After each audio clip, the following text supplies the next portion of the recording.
Bungie's second reveal stream highlighted some of the things we will be able to earn in the April update, so let's take a look. The first thing Bungie covered was this new option, the ability to dim or turn off your HUD. Pretty self-explanatory there. I know a lot of people wanted it, I know I wanted it, so yay. The first big thing involves a new customization option called Chroma. Chroma comes in 4 colors, white, red, blue, and yellow. On select pieces of gear, you'll be able to add a colored glow to said gear. You can do this per armor piece, so if you want one of every color in every slot, then go for it. To activate the Chroma, you need the collect color Chroma as a consumable in your inventory. So if the gear has a yellow glow available, you'll need a yellow Chroma consumable in order to activate it. If you don't have yellow, or maybe you just don't want yellow as a glow, then you can re-roll the color of the glow for 100 glimmer. So you can just re-roll until you get the color that you want, then apply the Chroma. If you decide later you want to switch from blue to white, you can do that, but it'll destroy the blue Chroma consumable that you put into the gear. Chroma will not reset progression on items. How do you get Chroma consumables? The main way to get Chroma itself is from Sterling Treasure chests. You can get up to 3 Sterling Treasure chests per week for free. One for just logging in, one for doing the level 41 Prison of Elders, and one for doing the weekly Crucible activity, not to be confused with the weekly Crucible bounties, just the activity. You can also get it from dismantling gear that comes with a Chroma slot on it, but the color you will get is random. You can also purchase Sterling Treasure from Tess and the Eververse, and I hear your collective groan already, but we'll talk about that in a little bit. Each faction is coming out with a new set of gear that can be upgraded with Chroma, all of which are being shown on the screen right now. You can only earn the Chroma-enabled faction gear from faction packages.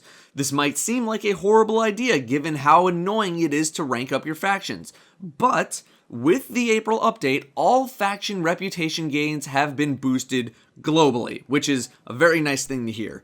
By exactly how much, I don't know, but it has been, quote, dramatically increased. This gear will drop up to 330 light. Next, we have the Taken Armor. A lot of people thought that this was going to be a shader, but this is actually a full set of armor that you can earn from Sterling Treasure chests. People are worried about pay-to-win armor, but all armor that comes from the Sterling Treasure chests start at light level 3. You need to infuse it up first before you can actually use it. One thing I'm still waiting on an answer for is whether or not the bonuses that come on the gear are rolled randomly or if they are set in place. I don't know at the moment. As of the reveal stream, all armor, including another set that I'll talk about in a second, for all of the classes had the same bonuses. When you collect all of the Taken armor pieces for your class, you'll get the Taken emote for free, which has your character do that weird Taken shuffle stutter weird thing. By the way, that Taken shotgun is a strike unique item from the Winter's Run strike.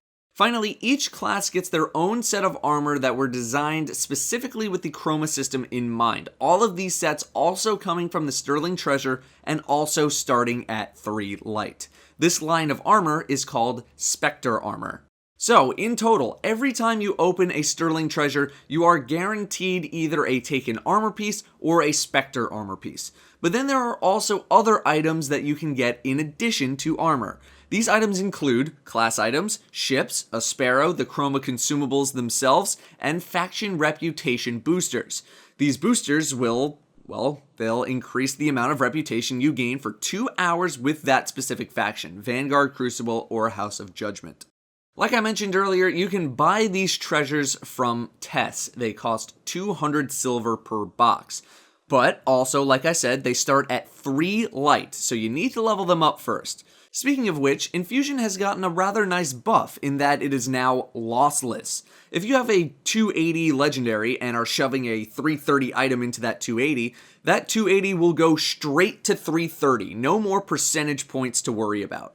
I assume this rule applies to exotics as well, but they did not show an example of an exotic getting upgraded, so for now, I will not absolutely confirm it. Next up is Vault Space. You're getting more of it. Another full page, for free, done, bam, finished. You might have noticed some old favorite weapons in there, like Shadow Price, LDR, Zombie Apocalypse. These, among the others here, are returning to the game, sort of. These can be found in legendary engrams. You will not be able to just buy these. They never explicitly said that they couldn't drop randomly, but for now, we'll just say legendary engrams only. The full list of weapons is Shadow Price, Badger CCL, Lord High Fixer, Grim Citizen, Saturnine Rapier, The Devil You Know, The Swarm, Zombie Apocalypse, LDR, The Longbow, To the Morgue, and The Comedian. I don't know if there are any more than this, but these, at the least, will be returning, and no, I don't think you'll be able to infuse the Year 1 versions if you have them up to Year 2 levels. They never mentioned it, and I doubt it'll happen. As with most updates, you'll be able to buy some new emotes if you so wish, all of them being shown right now. Next is where Light 335 gear will be dropping. An update was made to the status of King's Fall Hard Mode. King's Fall Hard Mode will be dropping up to 335 light level gear and weapons, contrary to what was said last week, where they said it would only be 330. However, on the first day of the April update of the patch, it will only drop up to 330. We will need to wait for a hotfix before King's Fall Hard Mode starts dropping up to 335, but then as soon as the hotfix comes, King's Fall Hard Mode will drop up to 335. Normal mode will drop up to 320 as mentioned last week. Other activities that will be dropping up to 335 light items include Iron Banner, Trials of Osiris, Strike Unique Items, Exotic Engrams, Court of Oryx Artifacts drops, and the Challenge of the Elders gear. Next up are returning Year 1 exotics. If we are going by Bungie's April update webpage, found in the description, the following exotics will be returning. ATS-8 Arachnid, Queenbreaker's Bow, Sunbreakers, Purifier Robes, ACD-0 Feedback Fence, The Glass House, Patience in Time, Eternal Warrior, Kepri Sting, Lucky Raspberry, Lord of Wolves, Dreg's Promise, and Universal Remote. Any changes, buffs, or nerfs to these weapons is unknown at this time. Bungie's Instagram has confirmed all of these except for Dreg's Promise, but by the time this video is live, it'll probably be confirmed. Note that nothing was mentioned on any new Year 2 exotics. Finally, we have this new Taken-style Void Sword. We don't know where it drops, and it does not function any differently than the swords we have now. It's just a new aesthetic option. As for the dreaded thoughts portion of the program, everything here I thought was great. The new gear looks great. Chroma leads the way to more customization options both for now and going into the future. The Taken and Spectre gear look awesome. Year 1 favorites coming back as random engram drops. Both King's Fall Hard Mode and PoE drop 335. There isn't anything here that I didn't like, except for the whole buying the gear thing. If the bonuses are static, if they don't change, I think it's fine. If the bonuses are random from the pieces of gear that you buy, then we're treading some murky waters. People might buy a lot of gear to try to get good rolls on armor, which is a little worrisome. But we don't know what the deal is with that just yet. I will try to find out. Another thing was that there was no mention of the shaders and ships on Varix and what will be happening to them, and I feel like they were going to mention what was going to happen to those in the stream and then they just didn't. As of now, I still don't know, but I will update the description and I will add an annotation when I do know. For now, maybe just start working on buying them just in case, but I'm asking questions, I'm just waiting for answers. Overall, great showing. Loved the stream, loved everything that was in there. It's awesome.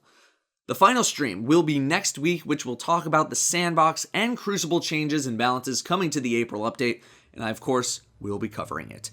That'll do it for me, guys. Thank you all very much for watching, and I will see you next time.